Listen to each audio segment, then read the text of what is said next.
安老院舍係唔少長者頤養天年嘅地方啦，照顧員嘅質素咧都相當重要㗎。但係有一啲院舍就話近年好難請人，即使係遇到一啲咧脾氣差啲嘅員工，都未必會即時解僱。昌麗文報道。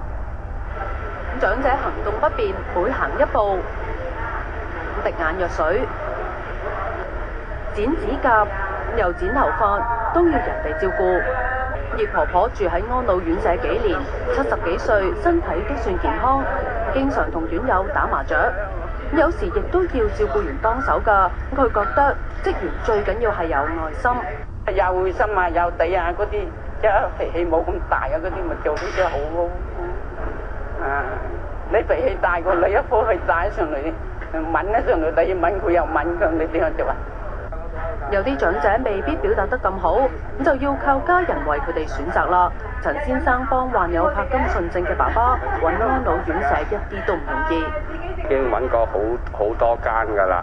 有啲即係老人家污糟邋遢嗰啲，即係有時嗰啲老人院咧，嗰啲工作量都好多嘅，嗰啲姑娘啊，都可能即係顧到一顧唔到二嘅，所以我首選係呢樣嘢。安老院舍員工嘅流失率高，負責人話招聘有困難，有時遇到脾氣唔好嘅員工，都未必會即時解僱，會嘗試教導佢哋。喺工作嘅過程裏邊，佢會唔會粗手粗腳啊、粗粗魯魯啊、講嘢大大聲聲啊、呼呼喝喝啊咁？如果通過呢啲咁嘅培訓，佢有改善嘅話，咁我哋覺得都可以接納嘅。咁如果婆婆有投訴，每一組嘅組員佢哋一個團隊都發現佢有呢啲咁嘅行為嘅話咧，我哋覺得佢唔適合做呢一份工咯。老人家在安老院舍咧，除咗想舒舒服服之外咧，亦想佢哋住得開開心心㗎。